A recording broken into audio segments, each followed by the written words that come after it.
You know how people say reading makes you smarter? Well, most kids haven't finished a book in 6 months, and I think I might be getting dumber by the day. We are collectively living through a global literary crisis, and nobody cares because we're all too busy reading captions on Instagram Reels. Quite literally, we are being strangled by illiteracy, and it's not just the kids, it's all of us. The readers, the former bookworms, the people who used to get into trouble for reading under the covers with a flashlight. What happened? When did reading become cringe? And more importantly, can we get it back? If you're new here, welcome to Rationally Insane. I'm Rachel D. Oak, and this podcast is here to give you unfiltered book talk. What really sparked this episode is because I was talking to a lot of my coworkers about literacy. Specifically, I was bringing out my hatred for coffee table books and the coffee table book aesthetic. It's in every single house that I visit nowadays, especially if you're looking to sell your house or buy a house, you go to your friends, everybody has these aesthetic books that have quite literally no substance. To call it books is like an attack on all that is holy. If you can't tell, I profoundly dislike them. But the vast majority of people have never really taken the time to consider it. I think if you're not a really big reader or if you're not really involved in that sphere, you don't really think much of the aesthetic of books. And so I sat down and I wrote a newsletter on my Substack all about how we're growing increasingly illiterate. And in the comment section, a lot of people jumped in and said, oh wait, this actually made me think, you bring up some good points here. And I keep seeing more and more people online as well saying that they miss reading, but they can't really focus anymore unless the story has an incredibly fast pace. Like the amount of Goodreads reviews I read and react to on my YouTube channel that I skim past because people just say that the book was too slow is quite frankly growing by the day. As somebody that's been making videos for nearly 2 years now, specifically all about book reviews, I keep seeing this constantly pop up. And it's got me genuinely concerned, but also just interested in digging into this and why that is. I used to read 300,000 word fanfics without blinking when I was younger, and nowadays I can't get through a full book without checking my phone, without taking a couple of days not reading, if the book doesn't have tons of stuff happening. Like if the stakes aren't high enough. Basically what I mean is if the writing isn't fast-paced enough, you know? Like, if there's not enough payoff, I get disconnected. We need to dig into the roots of this besides just pointing to social media is ruining everything. I think if you zoom out a lot, there's a cultural uncooling of reading. Like, intelligence and curiosity have gotten really bad PR throughout the decades. It's not a now thing. Being smart is basically a PR nightmare. Whether you went to school in the early 2000s or the 70s or you're going to school now, reading and being really interested in what you're reading and reading out of pure joy has always been frowned upon. And it doesn't even matter what you're reading. Right now, nonfiction in the book talk world is seen as the butt of the joke. You're reading Atomic Habits, ha ha ha, you're a clean girl influencer.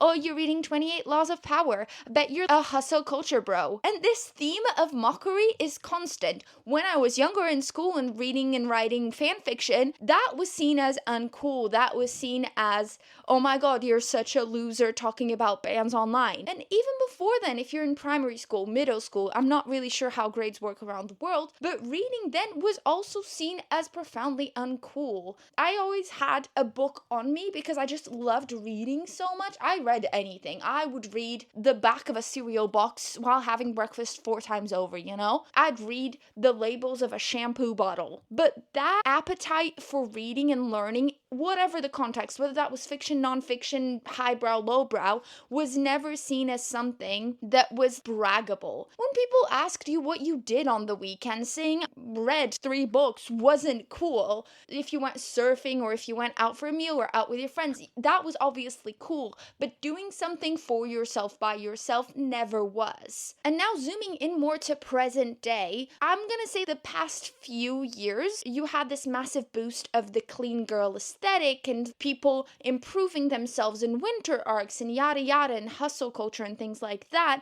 So it went from you being a nerd for reading to you being a book girly. Loving books went from a social suicide to an aesthetic, right? The guy at the park reading Little Women, or Addison Rae walking the streets with Britney Spears' autobiography. Books became a status symbol. Specifically in the last year, you're seeing a whole 180 again of books and reading being cringe, especially because girls online talk a lot more about romance books. That sphere of social media has gained so much traction that it went from being a cool thing to being a cringe, awkward, ew thing again. And it's so funny when you take a step back to see this whole massive shift in attitudes so quickly. Somewhere between Twilight and TikTok, reading became like a moral stance. Either you're a snob with an annotated classic or you're a brainless book talk bimbo. There's no middle ground. And it's quite frustrating, honestly, as somebody who genuinely loves books, and at one point there I had the hope that it would become a valid hobby, that we would all somehow be okay with saying, yep, I love reading and I love this specific genre, but no good thing lasts apparently. And another reason why I find this so interesting is if you look at it from a social observation standpoint, people love stories. We binge TV shows, we scroll through threads, we consume so much text messages, you know, the videos, the stories that our friends post, the YouTubers that we love and follow. That is all stories, but we've rebranded it to avoid calling it reading. And it's so hypocritical when you think of it, because we are all readers. Whether you're reading a tweet, a caption, or a DM, you are reading. We're just not seeing books in the same sphere and putting it in the same category. And I think maybe we didn't stop reading as a generation, we just stopped calling it reading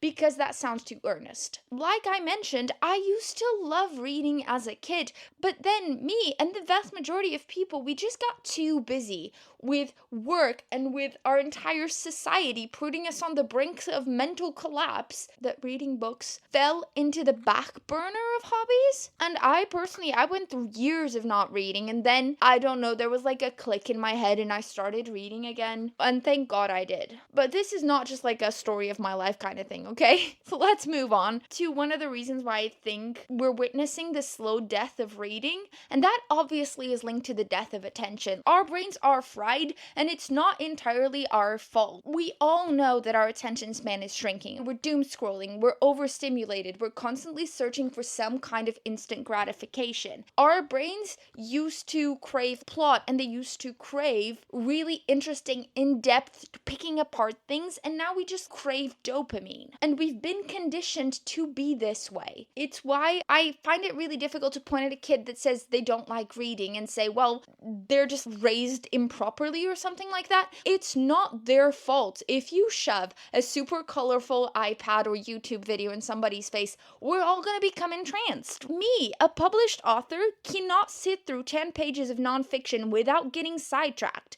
My brain is constantly chasing something. All of our brains are. And I also DNF books a lot more often than I used to, specifically in the past year or so. And sometimes I wonder if that's down to my brain needing books that are faster paced or constantly throwing stuff my way, or if it's just genuinely down to me being a more confident reader that knows what they like and I don't need to push myself to read through something that I don't enjoy. But that is a lengthier take that will be on my next week's Substack newsletter, so if you subscribe to my Substack, check your inbox next Thursday for that, because I feel like you might enjoy it. But bringing it back, as somebody who started reading a lot more again as I reached my mid-20s, there's a lot of comfort and grounding that comes from reading. I forgot what quiet felt like until I started reading again. I forgot what it was like to sit in absolute silence with a book and be profoundly entertained, because nothing else in my life ever shuts down my brain the same way. I know so many people do things like chess and puzzles and cross-stitching, things that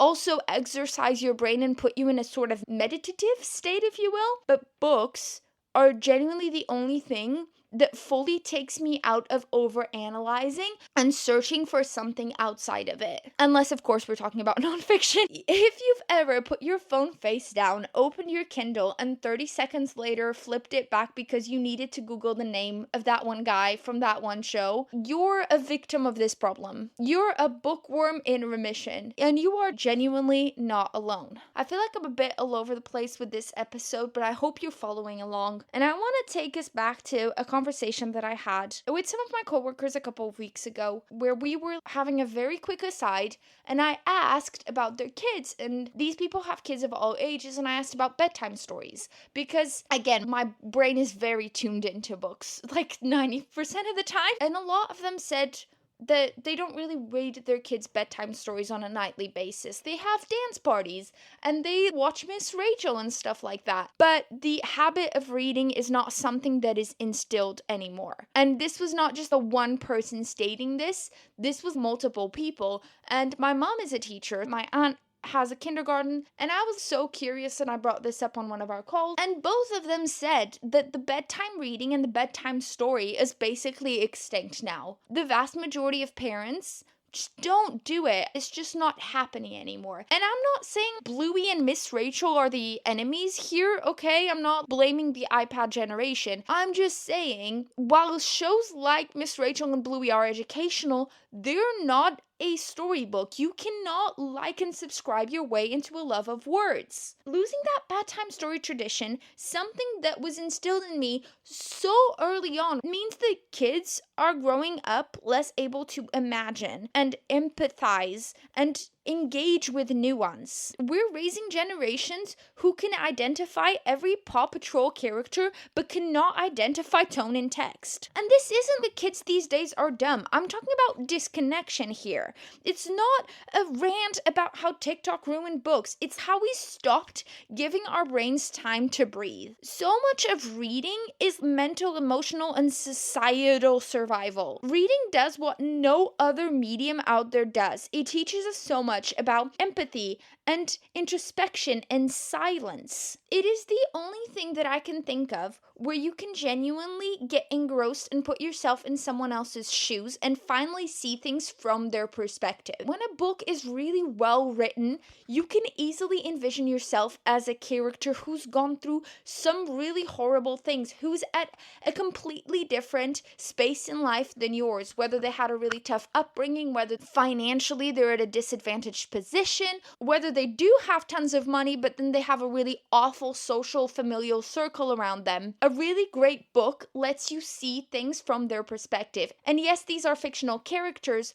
but it's easy for you to imagine these as real people. So you learn empathy, you learn to look at people around you and question what is going on beneath the surface. And in a society where currently it's all black and white, politicians love to always make a villain, to be like, oh, you should hate the middle class, you should hate the upper class, everybody hate on the neighbor that stole your job. Reading as a habit teaches us to extract ourselves from that conversation and be able to say, I don't know anything about this person as an individual. And maybe it's not all black and white the way the ruling class wants me to believe. I hope I'm making myself clear, because I find that to be so essential to us as human beings if we have any hope of making this world a nicer place. I'm not saying reading fixes everything, but if everyone read like a book a year, maybe we'd have fewer men explaining Oppenheimer to women who have literally read about nuclear physics for fun. And if you have a book that brought you back into reading after your flop era, please share it in the comments, because hopefully it can reignite everybody's love of reading. Also, in my Substack newsletters, I try to recommend a lot of books. I have a book release radar that I post every now and again if a new book comes out that I really like. So if you're subscribed, hopefully you enjoy those sections too. But if you're not and you have some book that you'd really like to share, please do. I don't think that we lost reading. I think we just stopped giving it oxygen, and it's time for all of us to breathe again. Anyway, I'll stop preaching about literacy like it's a cult and go back to scrolling Goodreads for now instead of opening the book I just bought. If this hit you in the attention spam, send it to your former gifted friend group chat. Maybe we'll revive the species. See you next week.